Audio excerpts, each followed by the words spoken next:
Alors, bonsoir à tous. Merci d'être venus pour ce 16e café politique pour lequel nous recevons notre ami Axel Tisserand, qui a bien voulu venir de Paris spécialement. Bonjour à nos amis, ou bonsoir selon le moment où ils se connecteront, à nos amis de l'extérieur, grâce à la vidéo de Paul, que je remercie comme chaque fois. Je vous rappelle rapidement nos prochains rendez-vous, nos 3 prochains rendez-vous, puisque l'année s'achève malgré tout. Le 7 avril, dans un petit mois, c'est Patrick Barrault, qui est professeur des universités, vice-président de l'Université de Provence, qui viendra nous parler de la Révolution. C'est un terme énorme, un sujet énorme, il aura peut-être besoin de plusieurs cafés, mais enfin, il commencera le 7 avril, dans un petit mois. Le 12 mai, c'est Jeanne d'Arc. On en reparlera parce qu'il va y avoir de gros changements. Le thème, vous le savez, depuis un an déjà, on a redéfini la fête, c'est légitimité, libération du territoire. Bon, on en reparlera. Et nous terminerons le 2 ou le 9 juin, on ne sait pas encore. On va redemander à Annie Laurent, qui est très occupée, qui était venue l'an passé pour clôturer justement notre première saison de Café Politique, nous parler des printemps arabes. Ça avait été une soirée passionnante. Alors, si elle peut revenir, on le lui demandera. Ça sera le 2 ou le 9 juin. Et notre deuxième saison s'achèvera là, on l'espère en beauté, comme l'année dernière. J'irai quand même jusqu'au 1er septembre. Ça va peut-être vous paraître curieux, parce que nous vous invitons d'ores et déjà, nous l'avons d'ailleurs fait depuis longtemps, à notre réunion de rentrée, qui d'habitude a lieu le dernier samedi de septembre, 25, 26, 27, et qui cette fois-ci aura lieu le 1er septembre, à cause d'une personne qui s'appelle Nicole Maurras, que vous connaissez bien, qu'Axel Tisserand connaît bien. Nous sommes en 2012, c'est le 60e anniversaire de la mort de Maurras. Donc Nicole Maurras va faire une journée Maurras à Roquevert, dont la famille Maurras est originaire, et à Martigues. Alors nous y serons tous. Bien évidemment, du coup, nous avançons notre réunion de rentrée pour être avec elle, et cela me permet de rebondir sur Axel Tisserand, qui sera avec la même Nicole Maurras dans 13 jours, le vendredi 23 mars, à Levallois-Perret. Donc nos amis le savent, c'est annoncé partout, mais je le redis. Et vous animerez un dîner-débat, vous serez seul avec elle ou il y aura quelqu'un d'autre, voilà. Et le thème, je crois que c'est Maurras 60 ans après. Voilà. Donc, vous savez tout pour ces prochains rendez-vous. Donc, avec Axel Tisserand, nous poursuivons sur le sujet le royalisme, le prince, une autre vision du monde. Nous poursuivons à faire cette collection, cette vidéothèque, dans laquelle nous étudions tous les thèmes cruciaux de notre aujourd'hui. Vous connaissez la phrase fameuse de Maurras, une action française se reverra. Il ne voulait pas parler des formes, des formes extérieures, ça appartient à l'histoire, mais une action française se revoit aujourd'hui chaque fois que, partout en France, les royalistes étudient afin de proposer un corps de doctrine cohérent, fort, solide, étudient les thèmes cruciaux de notre aujourd'hui. Nous avons reçu Gérard Leclerc, qui nous a parlé de la théorie du genre et qui a dit l'essentiel là-dessus au cours d'une soirée très intéressante. Toutes ces vidéos, bien sûr, vous les connaissez, elles sont sur la faute à Rousseau, elles sont consultables. Nous avons reçu les 2 cousins Hilaire et Antoine de Crémier qui ont dialogué sur la crise. Nous avons reçu Jean-François Mattei, évidemment, le 7 janvier. Nous avons reçu Jean-Baptiste Donnier qui nous a parlé du piège de la présidentielle. Et ainsi, nous traitons chaque fois, une fois par mois, un des thèmes cruciaux de notre aujourd'hui. Voilà. Alors, je vais donc être très bref. Avant de passer la parole à notre ami Axel Tisserand, je vous donnerai, comme d'habitude, on profite de ce petit moment de communication avec nos amis de l'extérieur, en France et à l'étranger, pour dire un peu où on en est. Vous savez tous que nous avons ouvert notre page de Facebook. On l'a ouverte il y a à peine un petit mois. Donc, pour l'instant, les amis, puisqu'on appelle ça comme ça sur Facebook, ne se comptent que par centaines, mais il va falloir, on en veut des milliers, on en veut plusieurs milliers, de façon à ce que l'information circule de plus en plus vite. Alors, allez-y, connectez-vous, devenez amis de cette page, proposez-la à vos amis. En même temps, je souhaite à Axel Tisserand le même succès qu'à nos autres conférenciers. Vous savez que nous mettons sur Vimeo, le site qui reçoit nos vidéos, nous mettons toutes ces vidéos sur Vimeo et nous avons des statistiques comme haut et fort. Nous venons de dépasser l'ensemble de nos intervenants viennent de dépasser les 265 000 téléchargements. Donc on va arriver bientôt à 300 000. Alors la vidéo la plus téléchargée pour l'instant, c'est celle des cousins de Crémier qui est à 47 800. Donc c'est énorme. Alors cher Axel, je vous souhaite le même succès. De toute façon, une fois qu'elles y sont, c'est une bouteille à la mer, et puis chaque jour, il y a 10, 15, voilà, 10, 15, 20 téléchargements. Quant à la faute à Rousseau lui-même en tant que blog, comme vous le savez, nous avons enfin dépassé la barre des 100 000 pages lues au mois de décembre, et là, nous avons été à 105 000 en février, avec 2 jours en moins. Donc ça veut dire que cette progression continue, se stabilise dans la progression, et c'est une très bonne chose. On n'allume pas une lampe pour la mettre sous le boisseau, et on ne fait pas parler des personnes intéressantes pour qu'il n'y ait que 10, 20, 30, 50 personnes qui les écoutent, mais pour qu'il y en ait des dizaines, des centaines, des milliers. Alors, j'ai terminé. Jean, je n'ai rien oublié. J'ai été trop long comme d'habitude. Alors, je passe la parole à notre président, qui lui-même la passera à notre intervenant. Ah, dernière chose, oui, bien sûr que j'ai oublié quelque chose. Vous avez ici l'une des deux personnes, Axel Tisserand, avec Stéphane Giocanti, qui a réalisé ce très beau cahier de Lerne. Je n'ai cessé moi-même personnellement, et dans la faute à Rousseau, d'inciter tout le monde à l'acheter. C'est vraiment quelque chose où il y a du Pierre Boutan, il y a du Jean-François Mattei, il y a bien sûr de l'Axel Tisserand et du Stéphane Giocanti, il y a du Maurras, bien sûr, il y a Thibon, je dis. Il y a quelque chose de très bien de Frédéric Rouvillois sur le fédéralisme, qui m'a épaté. Je connaissais, mais que maintenant je connais encore mieux. Et il y a plein de choses. Je vous félicite très sincèrement. Je ne le dis pas pour vous faire plaisir, mais je le dis parce que je le pense. Alors là, maintenant, je m'arrête. Cette fois-ci, c'est fini. Comment? Pour te faire plaisir. Voilà. Président, ah ben voilà. Bien, bonjour mesdames, messieurs. Bonjour chers amis pour la plupart. Bonjour Michel. Bonjour les jeunes qui sont là aujourd'hui et qui ont apporté leurs journaux, entre autres l'Action française, la nouvelle revue universelle et Politique Magazine, que vous pourrez vous servir tout à l'heure. Cher François, tu parlais de pièges de la présidentielle à propos de ces élections et à propos de la conférence que faisait Jean-Baptiste Donier. Rarement événement aura mérité ce nom. Et tandis que nos deux challengers rivalisent de démagogie, nos deux challengers par la vertu des médias en tête des sondages, tandis qu'ils rivalisent de démagogie, il est important, pour ce qui nous concerne, d'écouter une autre voix, une voix qui nous vient des sommets. J'entends des sommets de notre pensée politique, celle par la grâce de laquelle nous sommes aujourd'hui, nous nous retrouvons aujourd'hui, et dont François a parlé à propos des cahiers de Lerne de Charles Maurras. Donc, je vais passer la parole à Axel Tisserand, qui, lui, va développer cette pensée politique incarnée par une personne, pensée politique venue des sommets. Axel. Bonsoir.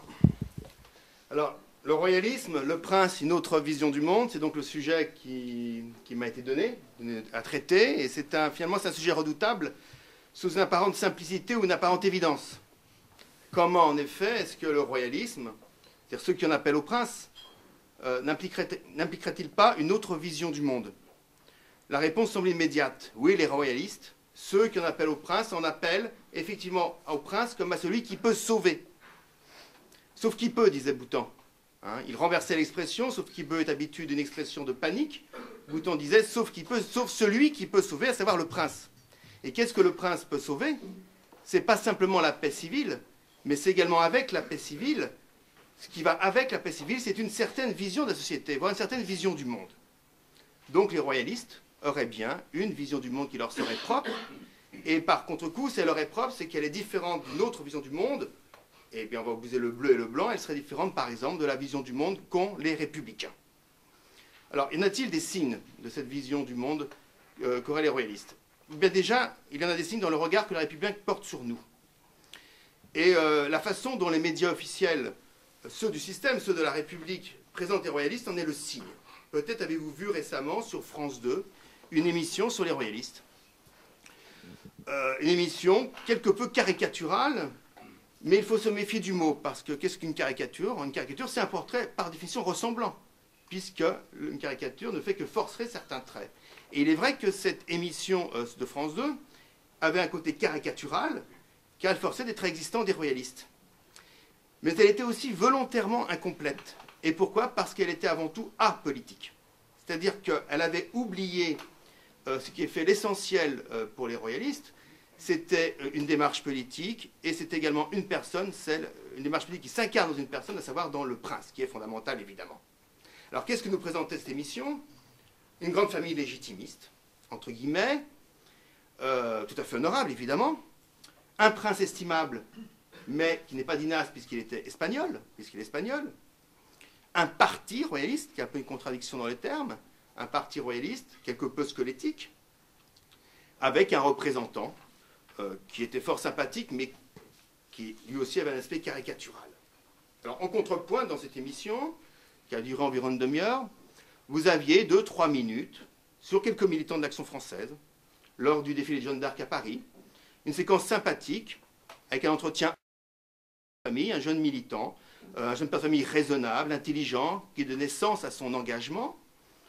Donc c'était effectivement, cette séquence permettait de dire que le portrait qui était fait des royalistes dans cette émission n'était pas à charge. Toutefois, la séquence était très courte, elle était noyée au milieu de l'ensemble, et finalement, elle n'était pas retenue par le téléspectateur, qui avait une impression générale d'un royaliste comme étant quelque chose, encore une fois, d'apolitique et surtout de pittoresque. Et c'est cela que le téléspectateur avait gardé en mémoire à la fin du reportage. Si j'emploie le terme de pittoresque, c'est volontairement, non seulement parce que c'est effectivement la façon dont on perçoit les royalistes habituellement, mais c'est également parce que c'est un mot que Maurras détestait. Et dans une de ses lettres des Jeux Olympiques, Maurras dit que le pittoresque est ennemi de la beauté et de la vie. Or, effectivement, c'est ainsi que les médias présentent la vision du monde des royalistes. La vision du monde des royalistes est dévalorisée par les médias parce que, précisément, les royalistes auraient une vision du monde passéiste, dépassée, passéiste. Comme les royalistes, si vous voulez, sont actuellement très minoritaires, il faut s'en rendre compte, il faut l'avouer avec honnêteté, ils sont amusants. Ce sont des pièces de musée. Ils appartiennent toutefois à un passé qui est criminalisé, qui est celui de l'obscurantisme, de l'alliance, du trône et de l'autel. Donc, ils restent amusants dès qu'ils sont minoritaires. Néanmoins, dès qu'ils commencent à faire parler d'eux, là, on provoque l'amalgame. Les royalistes peuvent être ceux qui vont faire ressurgir un passé obscurantiste, le passé, justement, auquel les Lumières ont mis fin. Aux yeux du tenant du système, les royalistes ont bien une autre vision du monde, une vision propre qui s'apparente non pas à un âge d'or, mais dans une philosophie de l'histoire qui est linéaire, qui croit au progrès de l'humanité. Ils appartiennent à un passé de ténèbres. Notre propre vision, ce sont celles des ténèbres. La révolution fut initiée par les Lumières. Nous avons donc bien une vision du monde, du moins dans le regard que nous avons ça porte sur nous, mais cette vision du monde nous fait appartenir à un univers qui est extérieur au cercle du bien, voire au cercle de la raison politique. Donc nous sommes marginalisés, effectivement. Notre vision du monde nous marginaliserait. Et face à cette situation, il y a un risque auquel trop souvent les royalistes ont été soumis, c'est celui de l'aliénation. Pourquoi j'emploie ce terme? Parce que l'aliénation, c'est précisément le fait de faire sien le regard qu'autrui porte sur vous, le fait de perdre son identité. Et trop souvent, les royalistes sont tombés dans ce piège. Alors comment peut-on tomber dans le piège de l'aliénation? De deux façons. Soit en cultivant sa différence supposée, c'est-à-dire la vision précisément que les autres ont de vous, en quelque sorte finir par ressembler à la caricature que l'on fait de vous, soit au contraire, en gommant toute personnalité, toute différence, même légitime, pour s'identifier à ceux qui vous caricaturent, vous déniez le droit à l'existence, en quelque sorte, essayer de vous faire exister d'eux, mendier un strapontin. Dans les deux cas, que vous cultivez votre différence de façon caricaturale ou que vous la gommiez, dans les deux cas, vous intégrez en fait la vision républicaine, la vision idéologique du royalisme. Alors, je vais essayer de faire un petit peu le logis de ces deux manières de tomber dans l'aliénation. Dans le premier cas, ceux qui vont cultiver leurs différences supposées on aura reconnu les royalistes non politiques, ceux qui sont tenants d'une tradition morte, qu'ils cultivent de génération en génération, qu'ils se transmettent même de façon tout à fait respectable, comme un devoir de famille. C'est le royalisme devenu devoir de mémoire. Mais ce royalisme-là, qui se transmet de génération en génération, ne se traduit pas sur le plan politique. Il est donc totalement inefficace. Il devient même totalement désincarné. Si bien que paradoxalement, ces grandes familles royalistes, qu'on retrouve souvent dans le légitimisme, ces grandes familles royalistes finissent par servir la République. Combien de grands noms, je n'en citerai pas, mais combien de grands noms, effectivement, de ces familles royalistes légitimistes servent aujourd'hui la République, sont totalement intégrés au système. Une autre tendance également une autre tendance, c'est le providentialisme. On attend le roi des frayeurs, avec un Y évidemment, donc pas besoin d'agir, le roi arrivera, Dieu le décidera, le roi arrivera, une sorte de volonté morbide de ressembler à l'image passéiste du royalisme. Dans le second cas, il s'agit de royalistes qui, au départ, avaient la volonté tout à fait fort louable de tourner le dos au pittoresque, justement, d'aller à la République. Un peu, si vous voulez, comme l'Église va au monde. Après tout, c'est en allant aux pécheurs qu'on va les convertir, c'est pas en les méprisant. Et donc l'AF est toujours allée aux républicains. Le rôle même de l'AF, c'est d'aller convertir les républicains pour en faire des royalistes. Donc Maurras, sinon, serait resté le seul royaliste au sein de l'Action française en 1899. L'Action française a toujours été d'aller aux républicains pour en faire des royalistes. C'est notre rôle. Donc les royalistes doivent être à l'aise dans leur époque. Ils doivent vivre pleinement les débats de leur société. Ils doivent être beaux et vivants, dans le contraire du pittoresque. Dire surtout ne pas être pittoresque. Attention toutefois, si je file la métaphore religieuse que j'ai commencé à l'instant, souvenez-vous de ce titre du livre de Maurice Clavel en 1800, peu de temps avant sa mort, 74-75, Dieu est Dieu, nom de Dieu. Et il s'était écrit dans la préface de ce livre, l'Église n'est pas allée au monde, il parlait d'Église post-conciliaire, l'Église n'est pas allée au monde, elle s'est rendue au monde. De même, trop souvent, ces royalistes ne sont pas allés à la République, ils se sont rendus à la République jusqu'à se déclarer démocrates et républicains. Et bon, je peux citer quelques textes de ces royalistes. Ils ont pour projet l'instauration d'une monarchie royale, c'est très bien, mais qui garantira par son arbitrage, là encore très bien, les principes et le fonctionnement du régime démocratique et parlementaire. Leur action est fondée sur les principes repris et adoptés par la République française. Déclaration des droits de l'homme de 89, préambule à la Constitution de 46, préambule à la Constitution de 58. Ces royalistes reconnaissent les symboles de la nation, le drapeau tricolore, là, c'est sûr, mais également la Marseillaise, la devise liberté, égalité, fraternité. Et même, ils ne conçoivent l'instauration de la monarchie que par l'expression de la souveraineté populaire. Les mots sont importants, nous y reviendrons. La souveraineté populaire. Ça signifie qu'il y aurait donc une double souveraineté. La souveraineté royale et la souveraineté populaire. On verra, est-ce qu'il est possible qu'il y ait une double souveraineté? En clair, pour se faire accepter, c'est l'aliénation suprême à mon sens, ce sont les principes républicains qui fondent désormais l'engagement royaliste.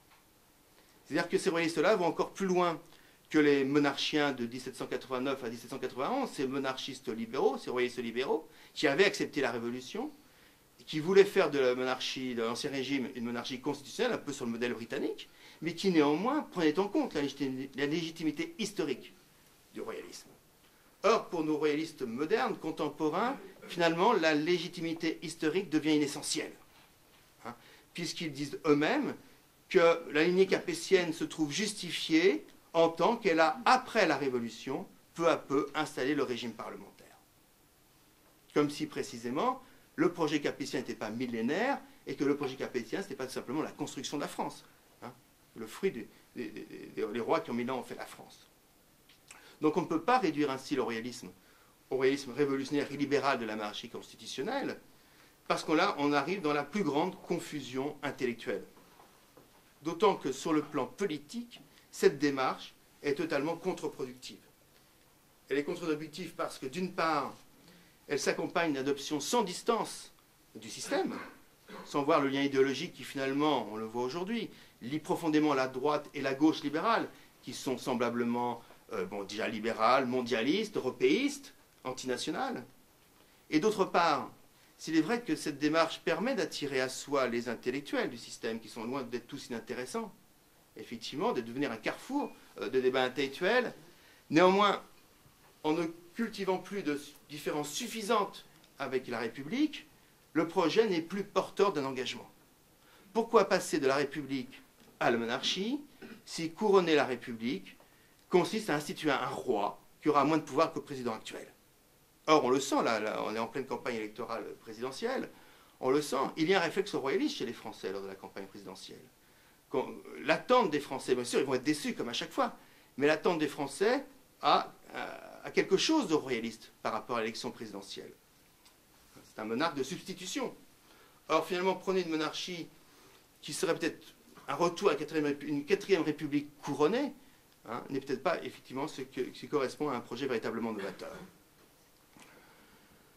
Donc on peut dire que finalement ce royalisme aliéné est un royalisme aussi désincarné que le précédent. Hein. Le corps du roi devient une sorte de mesure purement institutionnelle, une pure abstraction juridique. On peut se demander finalement ce n'est pas un roi pour rien.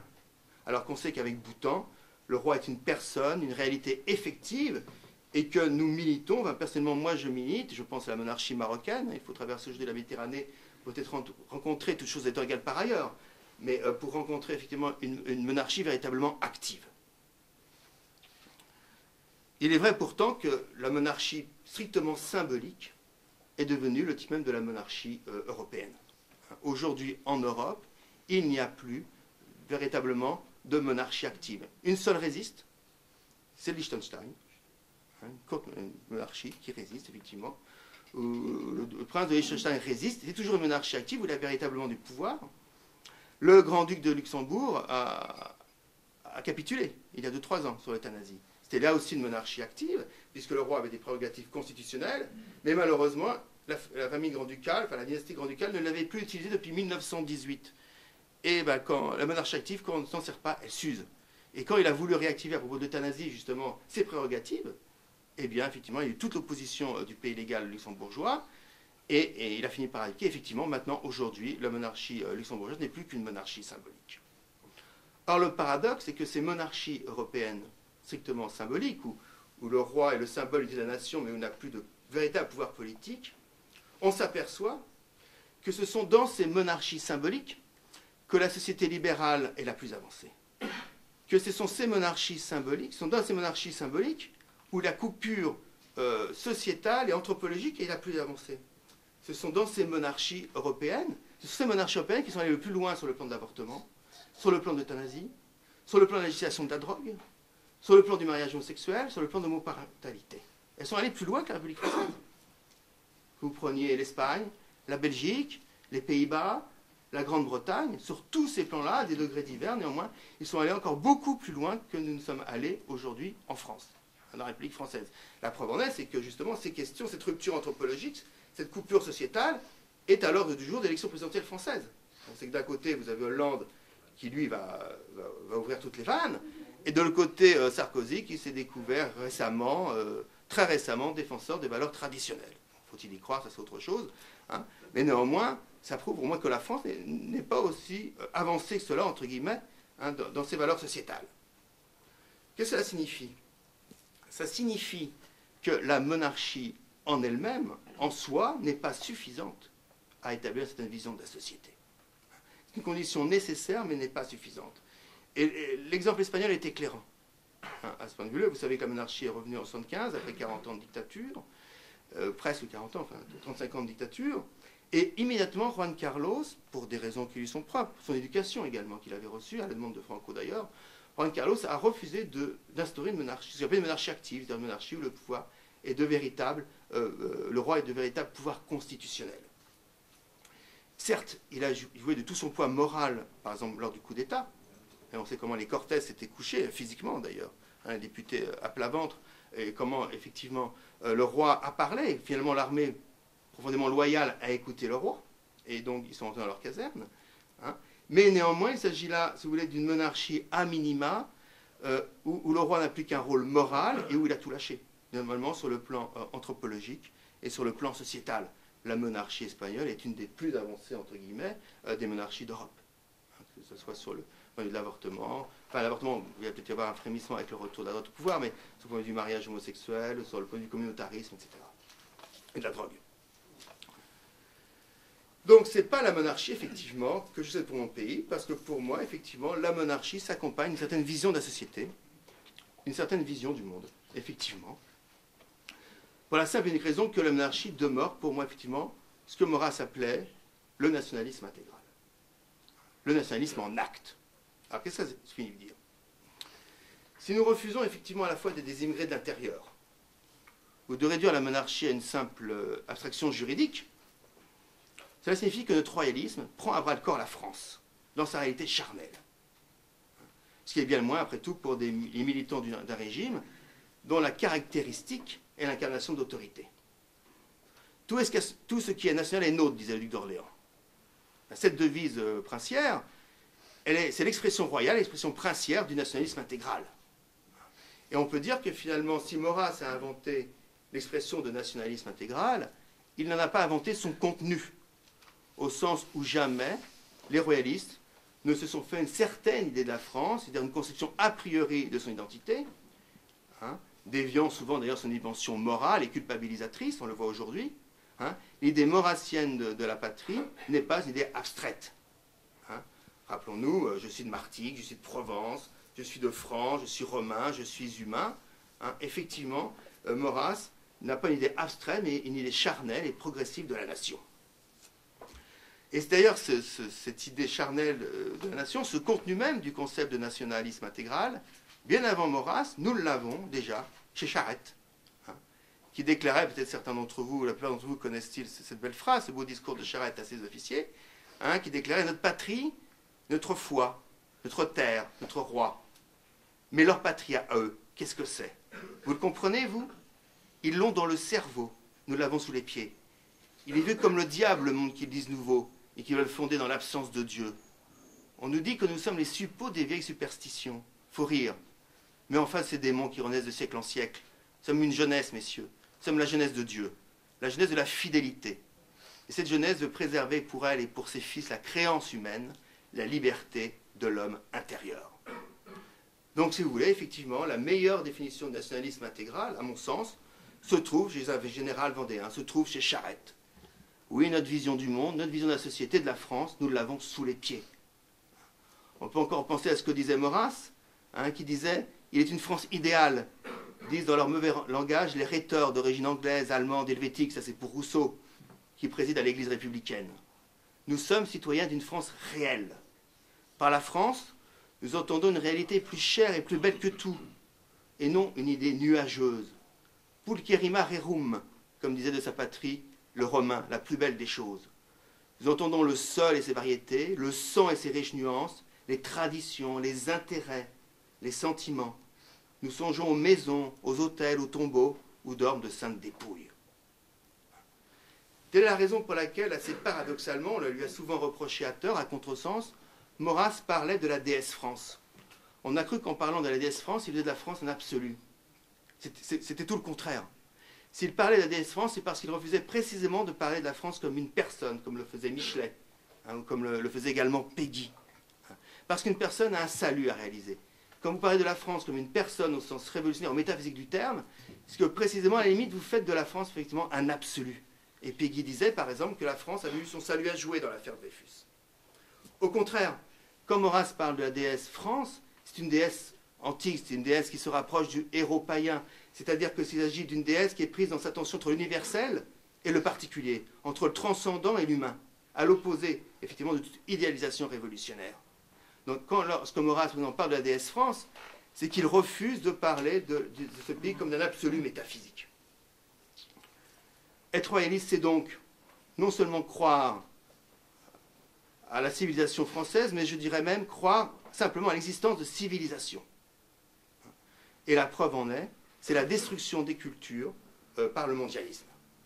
Surtout la destruction d'une certaine culture européenne, au sens où le mondialisme peut-être est un avateur de notre culture occidentale, une certaine perversion de l'idée d'universalité.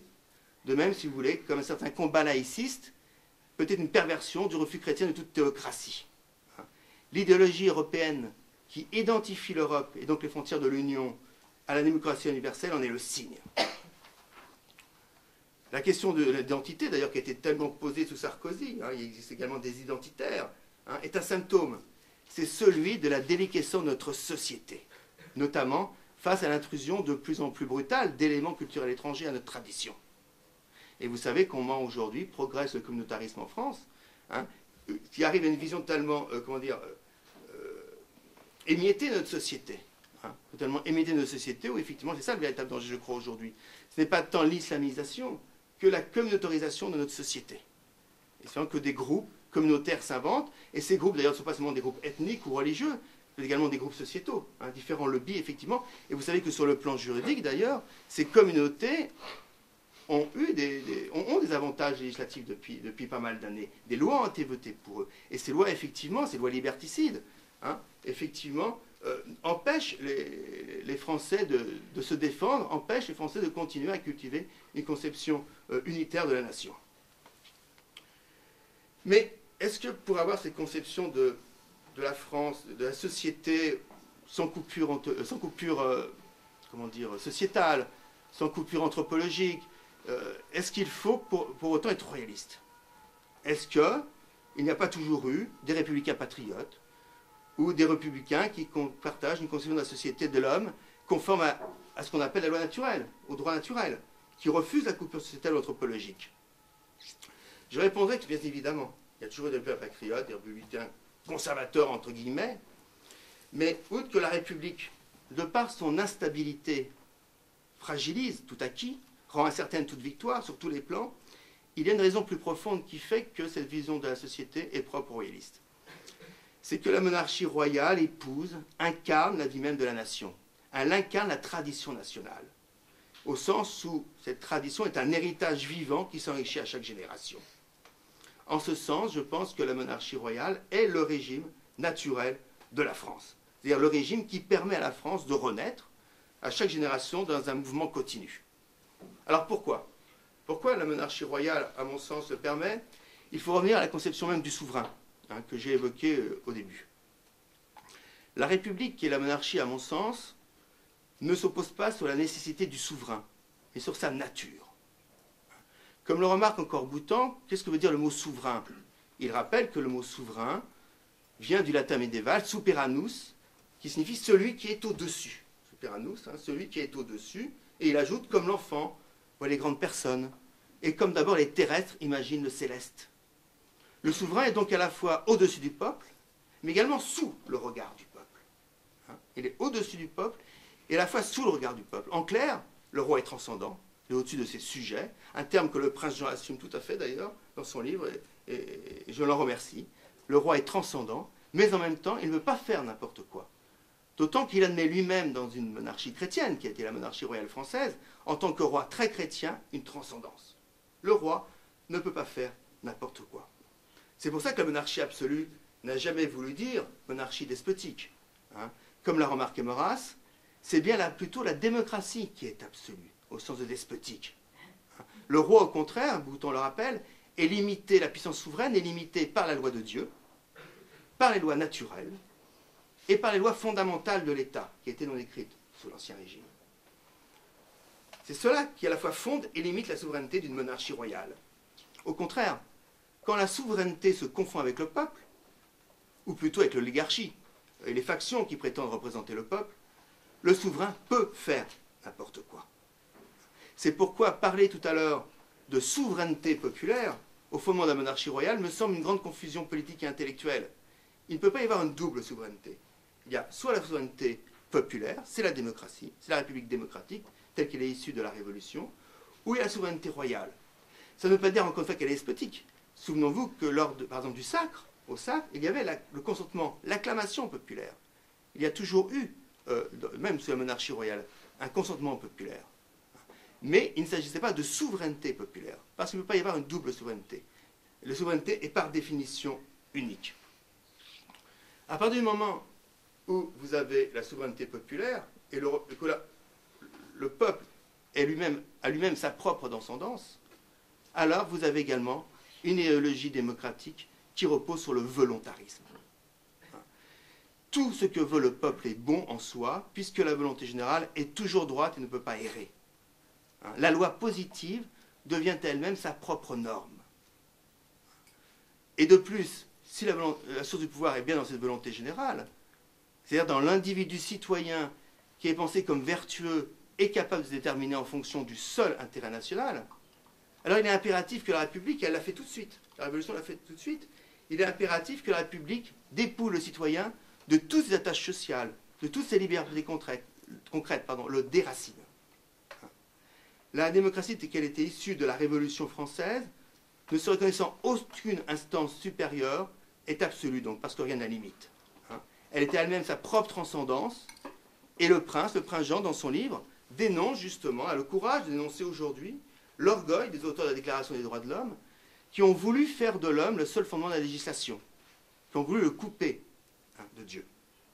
Telle est donc, si vous voulez, la vision du monde démocratique, républicaine, au sens où en France, la République a été l'expression de cette vision, démocratique, c'est-à-dire un citoyen déraciné, sans attache, dans une société qui n'obéit à aucun ordre naturel, à aucune transcendance. Un citoyen livré au consumérisme, au mondialisme.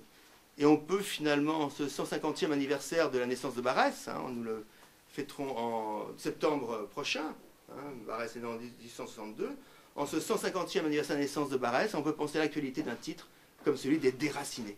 Effectivement, c'est bien la vision du monde démocratique. Effectivement, la démocratie ignore les trois limitations évoquées par Boutan.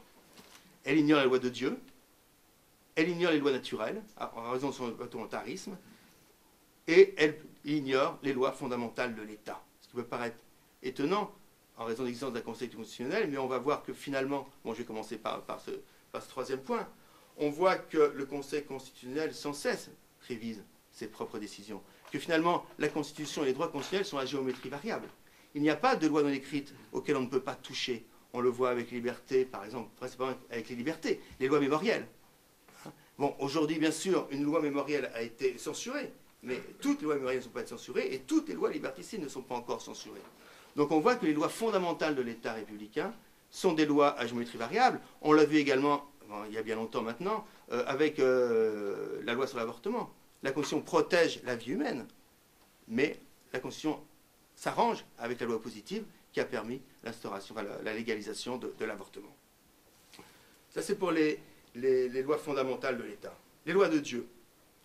Dès la fin du XIXe siècle et au début du XXe, je ne parle pas de la période révolutionnaire, mais il y a une grande limitation de la liberté religieuse et des droits des congrégations. Il n'y a eu aucune reconnaissance de la morale chrétienne comme impératif de la législation. On l'a vu également que toutes les lois sociales chrétiennes ont été bafouées au XIXe siècle. Il faut se rappeler la difficulté qu'ont les royalistes sociaux et les catholiques sociaux à se battre, et finalement l'échec qu'ils ont connu au XIXe siècle. Et on voit aujourd'hui, par exemple, qu'une loi sur le travail du dimanche, qui bafoue effectivement quelque chose d'essentiel, à nouveau une législation qui bafoue quelque chose d'essentiel. Quant à au refus des lois naturelles, pensons au mariage d'adoption homosexuelle qui reviennent sans cesse, j'en ai parlé, au changement de sexe, dissolution de la famille, l'enseignement obligatoire désormais dans certaines sections de lycée d'idéologie contre la vérité scientifique, comme la théorie du gender. Donc, il ne faut pas oublier non plus que cette restriction de nos libertés se fait au nom de la morale, car il y a une morale républicaine. Le volontarisme révolutionnaire est fondé sur la religion des droits de l'homme, si bien que la démocratie est avant tout une morale, mais une morale non seulement hypocrite, mais liberticide. Et c'est pour ça que l'Action française a prévenu dès le début avec Henri Vaugeois, nous ne sommes pas des gens moraux. Devant l'idéalisme pharisien des droits de l'homiste, nous n'avons pas honte de nous proclamer réalistes, c'est ce que disait encore Vaugeois, un réalisme qui n'interdit bien sûr ni la noblesse d'âme, ni la générosité. D'ailleurs, il y a une sorte de paradoxe du moralisme démocrate, puisque si les moralistes démocrates invoquent la morale, pourtant ils sont favorables à un État qui, par définition, est anonyme, et donc sans morale, l'État démocratique. C'est ce que, par exemple, Boutan faisait remarquer dans un de ses pamphlets sur la guerre d'Algérie, qui s'appelait La terreur en question. Il dit « Faute de pouvoir spirituel constitué et d'institutions garantissant que le chef de l'État, souffrant dans le temps et le monde, n'ignorera pas le risque de se déshonorer et de perdre son âme. L'usurpation, le désordre sont le commun usage de la cité. On peut dire que l'État démocratique peut commettre tous les crimes. Il ignore la figure d'Antigone. Il sera toujours du côté de Créon. Et vous en souvenez, vous connaissez peut-être ce texte, au texte de Maurras, hein, qui fait suite à un de ses poèmes sur Antigone, Vierge Mère de l'Ordre, où précisément Maurras prend la défense d'Antigone. Il dit que c'est Créon l'anarchiste, car c'est Créon qui manque aux lois fondamentales de la société et aux lois fondamentales de l'État.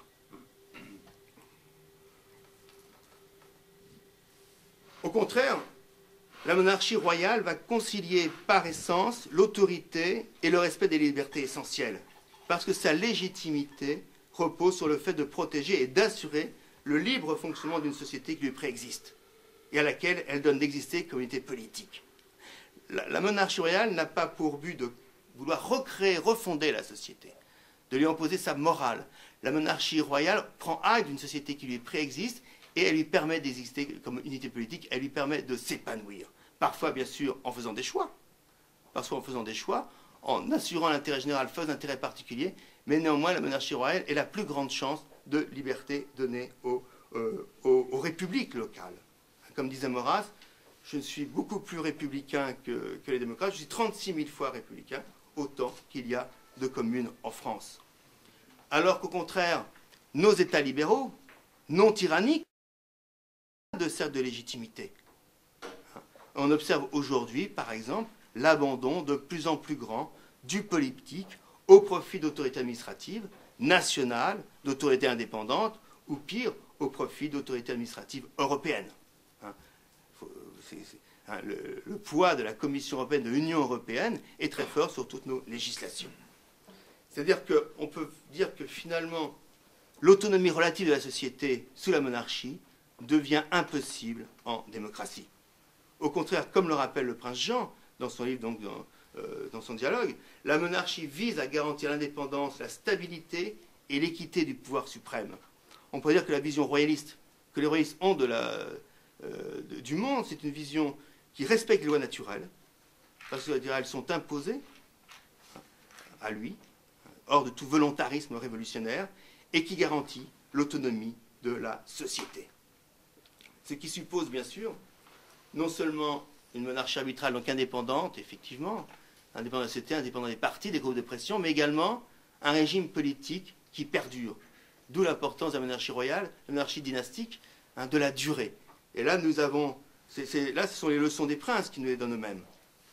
On sait que c'est à la continuité sous toutes ses formes, à la fois que la République s'attaque aujourd'hui à la famille, par exemple, sur le plan sociétal, comme hier sur le plan politique, en supprimant, en coupant la tête au roi, et que c'est au contraire cette durée, cette dynastie, que permet de garantir la monarchie. Comme écrivait le comte de Paris, dans un texte d'avant la guerre 40, je parle du premier comte de Paris, en 1936, dans Essai sur le gouvernement de demain, la monarchie porte son programme dans son principe même. L'action royale est fondée sur les lois naturelles, et profondément humaine, impliquant un plan réaliste, personnifié par le chef héréditaire des familles françaises.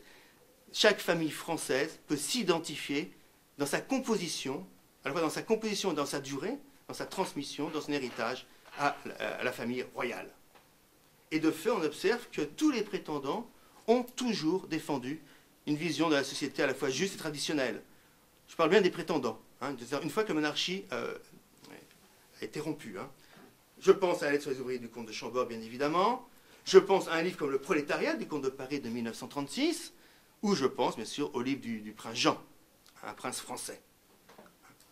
Jusqu'à la fin, écrit encore le comte de Paris, dans une lettre française, dans sa lettre française dans les années 80, jusqu'à la fin, la monarchie fut un pouvoir soumis à des lois fondamentales, non écrites, qu'elle n'avait pas la possibilité de transformer, et limitée par l'immense réseau de contre-pouvoirs et de libertés que la société avait tissé au fil des siècles. Au contraire, la Révolution a aboli toutes les communautés qui protégeaient les personnes contre l'État.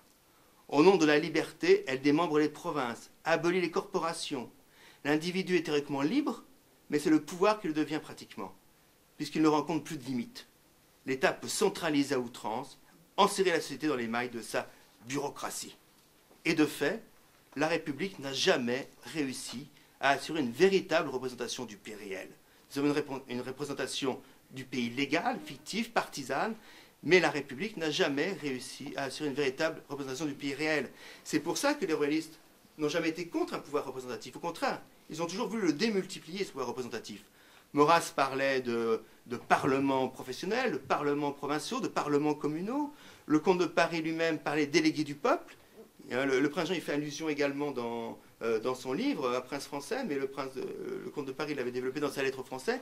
Il envisageait, par exemple, l'élection de 50 000 délégués du peuple qui aurait apporté la voix du pays réel aux représentants de la nation. Bon, c'est encore dans le cas d'une monarchie parlementaire, mais ces 50 000 délégués du peuple, qui étaient non renouvelables, qui auraient formé une sorte d'élite populaire, auraient permis effectivement de servir de relais véridique entre le peuple, le pays réel et ses représentants et le pouvoir politique. D'autant que comme il n'aurait pas pu être rééligible, il ne pouvait pas finir par constituer une sorte de second pays légal de notable.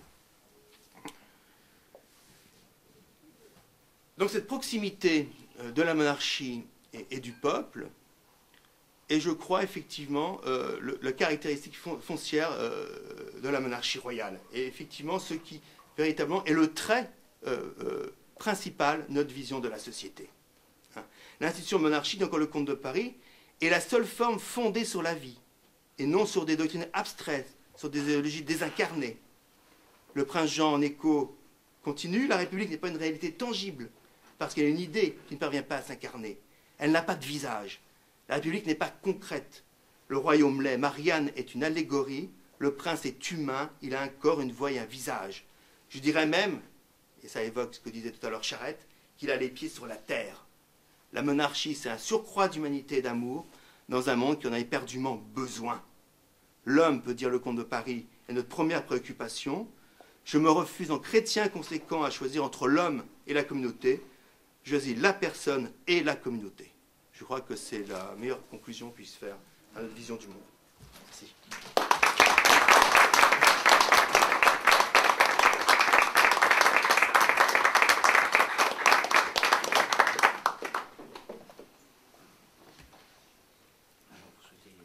Oh bah, bien sûr. Si...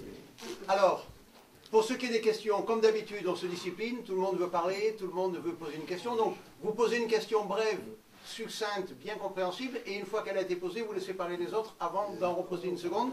Alors, Charton, vas-y. Oui, vous avez parlé plusieurs fois de monarchie, alors qu'en Europe, il n'y a plus du tout de monarchie, ce sont des royautés. Parce que quand on dit monarchie, on dit monarque. Vous avez même parlé un petit peu du Maroc. Oui. Le Maroc, maintenant, c'est plus vraiment un monarque, parce que le Premier ministre a été nommé par le peuple.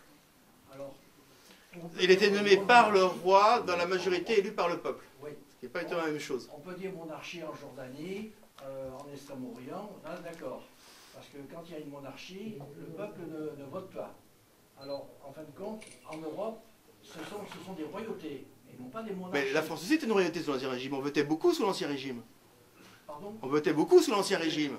Oui, mais quand on dit monarque, le monarque, c'est lui qui prend toutes les décisions. Ça, c'est l'autocrate. Alors qu'en Europe... Ça, c'est l'autocrate qui prend des décisions. C'est ce qu'avait le régime tsariste. Oui, mais alors qu'en Europe, en fin de compte, il n'y a pas... Donc la monarchie, bon, étymologiquement, la monarchie, c'est celui qui est seul, monos, arcane, à commander. Oui. Hein, monos, bon, c'est le seul à commander. Mais cette monarchie peut prendre différentes formes. Elle peut être autocratique. Quand c'est autos, il se renvoie à lui-même, hein, il se renvoie vraiment à lui-même, bon, il est autocrate, il est seul à commander à la limite sans prendre conseil de personne. Alors que le roi a toujours été en son conseil et le peuple en ses états.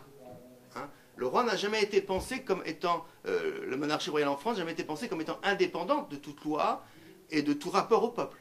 Et bon, ça, bon, on pourrait développer le côté institutionnel, mais que ce soit les rois de France depuis Charles V jusqu'à Louis XVIII, ils ont toujours pensé ce rapport au peuple. Hein. Un livre qu'on devrait rééditer aujourd'hui de Gabriel Boissy, qui est un livre de 1920 par là, hein, qui s'appelait Pensée des rois de France, qui est un livre remarquable, et on voit la profondeur de la réflexion institutionnelle, je dis bien institutionnelle, des rois. On a les premières traces sous Charles V. Mais je dirais plutôt que en Europe, ce sont des monarchies, disons, parlementaires. Alors qu'en fin de compte, Ah oui. À Monaco, on peut dire que le Oui. prince, c'est un monarque. C'est vrai, Monaco, c'est vrai, j'ai oublié Monaco. Alors, une question. Succincte la question. Hein. Voilà. Après des siècles d'abrutissement du peuple de France, ne croyez-vous pas que seul l'échec total du régime républicain actuel et son effondrement peut faire revenir au pouvoir la monarchie active de l'ancien régime? Il faut éviter la politique du pire. Il ne faut pas souhaiter cet effondrement total. Et finalement, bon, on l'a parfois reproché à l'Action française d'ailleurs. On lui a dit finalement, on n'avait servi qu'une chose, c'est entretenir la République. Il y a eu tout un débat avec certains royalistes d'ailleurs, qui sont pas toujours éloignés du providentialisme que j'ai évoqué tout à l'heure. Hein, pourquoi Maurras a-t-il fait l'Union sacrée, enfin a-t-il participé à l'Union sacrée en 14? Est-ce qu'il n'aurait pas mieux valu laisser les Hulans venir jusqu'à Paris comme en 70, effondrement du régime, etc. Je crois qu'il ne faut pas jouer la politique du pire. Ça peut arriver ce que vous dites. Il peut y avoir un effondrement. Et là, nous devons être prêts justement à relever le pays. Mais nous ne devons pas jouer cette carte-là. Si effectivement cela arrive, eh bien, il faudra être là parce que le nationalisme, le patriotisme nous le commande. Mais il ne faut pas jouer, à mon avis, cette carte-là. En tout cas, il ne faut rien faire pour la jouer. Sinon, ben, on pourrait effectivement être les propagandistes de toute la dissolution de la société et faire en sorte qu'arrive le pire. Bon, il ne faut pas, à mon avis, jouer cette carte-là. Voilà. Il n'y a plus de valeur républicaine, il n'y a plus rien. Voilà. Il ne faut pas finir par jeter le bébé avec l'eau du bain, quoi. Alors, vas-y. Oui. Comment concilier une monarchie royale et une royauté monarchique? C'est-à-dire j'étais pas encore posé. C'est-à-dire J'avoue, je n'ai pas encore posé le problème sous cet angle-là. C'est-à-dire que on a toujours ces deux. Quand tu prends la parole, genre les anges, voilà, on entend les cœurs célestes. Les cœurs célestes, oui. On oppose souvent la monarchie et la royauté. Oui, comme monsieur tout à l'heure. Voilà. Donc, est-ce que la monarchie française n'a-t-elle pas été, et d'ailleurs c'est le titre que revendique le prince, je suis beaucoup plus royal que monarchique. Oui. Mais là, bon, il oppose aussi la raison et le cœur. Voilà. Bon. Quand il dit qu'il faut d'abord effectivement royaliser les Français, la monarchie arrivera, c'est parce qu'effectivement il faut que les Français redeviennent des royalistes de cœur. Et là, le régime, l'institution monarchique, bon, moderne, adaptée au temps moderne, bien évidemment, sera possible. La monarchie, finalement, on n'a pas besoin d'être royal, tandis que la royauté, c'est bien pour ça que j'ai parlé le plus souvent de monarchie royale, effectivement. Voilà. Pour ça que j'ai parlé le plus souvent de monarchie royale. Voilà. Bien évidemment. C'est très important. Parce que ah oui, ça c'est sans problème. Poutine est un monarque. Oui, d'une certaine façon. Et Bachir el-Assad est un monarque. Alors oui. Saddam Hussein était un monarque. Oui, faut pas non plus que le terme de monarque finisse par vouloir dire dictateur ou tyran. Voilà, oui, tout à fait. Hein, tout à fait. faut pas... Oui, ça, c'est quand même une réduction. Voilà, c'est quand même une réduction. Hein. Voilà. Mais il n'en demeure pas moins que la royauté française, c'est ce qui nous différencie des idéologues républicains, n'est pas exportable, justement, comme l'était le modèle de Robespierre de la Convention, qui eux prétendaient que c'était valable pour la terre entière. La royauté française n'est pas exportable au Japon, en Amérique, en Afrique. En fait, ce que j'ai essayé de montrer, c'est que finalement, si on en arrive là aujourd'hui, c'est parce qu'il y a comme une idéologie qui est une idéologie démocratique. En France, la République est son expression, puisqu'historiquement elle a été l'expression d'une idéologie démocratique, mais c'est cette idéologie démocratique qui a, qui s'est épanouie, si on peut dire, enfin qui s'est répandue à travers tout le temps, et même le monde maintenant, une société occidentale, et ce qui fait effectivement que ces monarchies européennes, finalement, sont dans un état parfois paradoxalement plus déliquescent, sur le plan sociétal et anthropologique, que la République française. On est quand même encore dans un état finalement relativement conservateur sur le plan des mœurs. Par rapport à monarchie des Pays-Bas, monarchie espagnole, monarchie... En Grande-Bretagne, je crois qu'on peut avorter jusqu'à 6 mois. Et la drogue est légalisée en Espagne, aux Pays-Bas, en Belgique aussi. Elle est réservée aux nationaux maintenant en Belgique. Mais bon, voilà. Une question. Je sens poindre une question. Oui, alors... j'étais en train de la reformuler si vous voulez, que ce soit succinct. Alors j'essaie de justement... en fait, je fais des études de droit, donc on a quelques petites notions. Le droit naturel moderne, parce qu'aujourd'hui c'est... Oui, bien sûr. Ah, merci. Aujourd'hui, nous appliquons le droit naturel moderne, qui a été laïcisé notamment par Grotius. Mais justement, donc, la République est portée un petit peu par ces droits naturels modernes. Donc Voilà, mais le problème, enfin, là où je voulais en venir, c'est que vous aviez l'air de dire que le royalisme, c'est ce qui permettrait de réinstaurer le droit naturel. Enfin, vous parlez de loi naturelle. De loi naturelle, oui. Du droit naturel classique. Classique, oui. Je pense que c'est plutôt avant Thomas, quoi. Enfin, plutôt une tradition qui remonte avant l'Antiquité de Thomas et Aristote. Oui. La question que je me posais, en fait, c'était est-ce que justement la monarchie ne serait-elle pas plutôt le royalisme ne serait-il pas plutôt un moyen, simplement un moyen en fait de rétablir ces lois naturelles? C'est pas l'essence même, je veux dire, parce que ces lois naturelles elles se comprennent. Parce que pourquoi? Parce que c'est Grotius qui l'a laïcisé, cette idée de laïcité. Enfin, justement, il a complètement détourné l'homme de Dieu et c'est pour ça qu'il y a toutes ces dérives là. On a toujours les mêmes valeurs, les mêmes mots, mais sortis du contexte. Ça peut aboutir à des contresens, mais effectivement, quand on parle de loi naturelle, etc., effectivement, oui. En fait, le royalisme, ce ne serait pas plutôt justement un moyen, parce que la monarchie absolue de droit divin, comme vous disiez très bien tout à l'heure, le monarque est responsable devant Dieu, et c'est justement la foi qui donne un petit peu ce sens et ce fondement, enfin voilà, donc ça serait plutôt, enfin je veux dire, voilà, le royalisme est un moyen, c'est pas... C'est un moyen, c'est-à-dire que ce que je veux dire, c'est que pour moi, royaliste français, être royaliste, c'est pas simplement, comme j'ai essayé de montrer au début, être pour une attraction juridique, couronner la République. Hein. Je pense par exemple, je ne sais pas si vous savez ce que c'est que le patriotisme constitutionnel d'Habermas. Habermas, philosophe allemand, a dit que les Allemands avaient commis tellement d'atrocités au XXe siècle qu'un Allemand ne pouvait plus être patriote au sens d'aimer sa patrie charnelle. Il pouvait encore être patriote, mais simplement au sens d'aimer sa constitution. C'est-à-dire que ce qui devait maintenant réunir les Allemands, c'était plus leur langue, leur histoire, leurs philosophes, leurs poètes, ils en ont, pourtant c'est une riche culture. Hein, bon. Mais ça devait être, cette loi positive, ils devaient être patriotes constitutionnellement, aimer leur patrie, leur constitution est devenue leur patrie, si vous voulez. Hein. Eh bien, ce que je ne veux pas, c'est de faire du royalisme constitutionnel. C'est-à-dire que je ne veux pas que le royalisme français ne soit plus qu'une mesure juridique. Qu'une mesure juridique. Le royalisme, c'est également une vision de la société. Le royalisme, c'est également une certaine conception de l'homme. Et je crois que c'est ça l'intérêt du livre du prince Jean. Et j'ai aussi voulu montrer qu'il est dans une tradition. J'ai été un peu trop long, mes citations, mais bon, c'est des textes qu'on ne trouve plus aujourd'hui, c'est pour ça que j'ai voulu les citer. Des textes du comte de Paris. Bon, j'ai également fait allusion à l'aide du comte de Chambord, sur les ouvriers, etc. Tous les prétendants, je ne parle même que des prétendants, là, hein, c'est-à-dire une fois que la monarchie n'a plus été là. Tous les prétendants se sont toujours inscrits dans une conception de la monarchie qui est en même temps une conception de l'homme et une conception de la société. Donc la monarchie est un moyen, bien sûr, mais je veux dire, si demain on couronne simplement la République et qu'on me fait une monarchie pire que la monarchie espagnole, par exemple, moi je deviens républicain si c'est pour retrouver, je veux dire, voilà, il ne faut pas que ça reste une simple abstraction. Donc pour moi, effectivement, il y a une conception de la monarchie française, qui est plus profonde qu'une simple... J'ai finalement essayé, dès le début, de montrer la spécificité du combat d'Action française par rapport à deux tendances extrêmes opposées, mais qui finalement sont deux tendances non politiques du royalisme. Qui aboutit, la première, elle est immédiatement non politique, c'est le providentialisme, c'est le royalisme de mémoire, hein, comme il dit, un devoir de mémoire, royalisme de mémoire. Bon, là, il est immédiatement non politique, celui-là.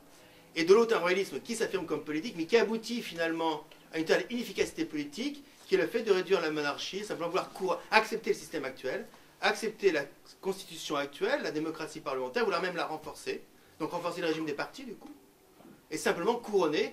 Et à mon avis, une telle monarchie aboutirait à une sorte de 4e république. Moi, je préfère encore la 5e. Au moins parce que l'exécutif a une chance qu'il puisse effectivement exécuter de l'action. Donc, effectivement, le rôle de l'Action française a toujours été spécifique, de vouloir rassembler tous les patriotes qui s'entendent quand même sur une certaine conception de la société. C'est sûr. Mais tous les patriotes, effectivement. Bien sûr. Bien sûr. Bien évidemment. Et d'ailleurs, l'Action française de son origine est entrée en conflit pour différentes raisons. Il y avait 4 quotidiens royalistes à l'époque. C'était pas rien en 1900. Hein. Il y avait 4 quotidiens royalistes. Hein. Et Le Soleil, Le Gaulois, la Gazette de France. Et puis il y a eu, à partir de 1908, il y a eu l'Action française. Puis il y avait des quotidiens royalistes, il y avait Le Soleil de Provence, il y avait plein de quotidiens royalistes locaux aussi, vraiment. On n'imagine pas si c'était aujourd'hui. Et effectivement, elle est souvent entrée en conflit avec des royalistes mondains, c'était le Gaulois, des royalistes, bon, Maurras a gardé toujours une grande reconnaissance pour la Gazette de France, mais c'était un royalisme un peu passé, c'était le royalisme sociétal qui mourait. La Gazette est morte sa belle mort, malheureusement. Le Soleil, il est entré en conflit, plus ou moins, mais bon, effectivement, l'Action française a toujours affirmé sa spécificité par rapport à la JMU d'Union Blanche, c'est vrai. À l'inverse, on peut peut-être dire qu'il vaut mieux en effet un patriote, un grand royaliste de salon, mais que le patriotisme sans une idée monarchique, un patriotisme qui ne remettrait pas en question le régime républicain, serait inefficace. Ben, ça a été effectivement... on voit avec Barès, effectivement, c'était voilà. Le grand échec, son bilan de Maurras, c'est de ne pas avoir réussi à convaincre Barès. Comparable à Maurras. Voilà, mais pratiquement, effectivement, c'est-à-dire que la République remet toujours en cause tous les acquis, effectivement, toutes les victoires temporaires. Elle est comme la mer, voilà, sans cesse. Mais est-ce que justement, le fait de transmettre ces valeurs, le fait de transmettre ces valeurs royalistes, est-ce que vous reprochez, ce que vous aviez l'air un petit peu de reprocher, peut-être, c'est de transmettre les valeurs sans s'engager politiquement. Mais est-ce que justement le fait de transmettre des valeurs et de vivre ces valeurs, est-ce qu'on n'est pas justement un témoin? Est-ce que c'est pas ça? Parce que la politique ça vient de Politeia et de l'origine de la cité. Nous avons tous ces mêmes valeurs, nous vivons tous, enfin, je veux dire, le simple fait de vivre ces valeurs dans la société, c'est vivre en politique. Mais c'est le terreau sain de la société, bien sûr. Et j'ai aucun mépris, si vous voulez. Sur le plan d'action politique, ces royalistes de témoignage sont inefficaces, mais ils continuent à transmettre. Ils ne sont pas inefficaces, qu'est-ce que justement on propose tout de même. Non, sur le plan de l'action politique. Ah oui, mais ils continuent à transmettre une vision de la société, effectivement, qui, elle, est une vision saine de la société.